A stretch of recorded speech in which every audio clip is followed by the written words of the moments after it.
तर मी सिद्धी नर्सरी स्कूलबद्दल खूप काही सांगायचं, पण ॲक्च्युली माझ्याकडे वेळ नाही आहे. तर मी पहिल्या मुलीला इथं टाकलं नाही, त्याच्या मला खूप मोठा हे आहे.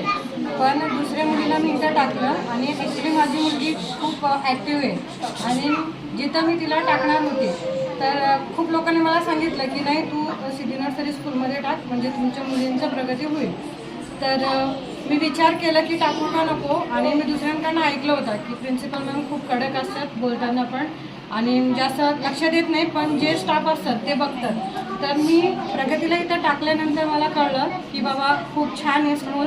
आणि मी तर एक सजेस्ट करणार आहे की ह्याच्या आधी कोणाचंही असत मुलं तर न विचार करता इथं जर तुम्ही ॲडमिशन घेत असाल ना तर खूपच प्रगती होईल. आणि दुसरी गोष्ट म्हणजे सांभाळून घेतात, आणि काही गोष्टीला त्यांना न कळता पण त्याने काही चुकं केलं असेल तर आपल्यापर्यंत यायच्या आधी त्या जे मॅम असतात माने मॅम किंवा ज्योती मॅम, सगळ्या मॅम टीचरला त्यांना ते समजून सांगतात की तुम्ही डायरेक्टली पेरेंटपाशी जाऊ नका, जे काही असं तुम्ही स्कूलमध्ये सॉल्व करा.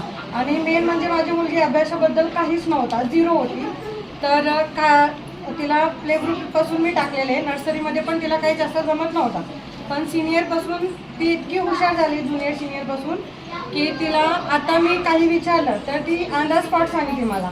आणि मी तिला विचारते पण की स्कूलमध्ये तुला आवडतो का, ती म्हणते की फर्स्टला पण मला तू तिथंच ॲडमिशन घे.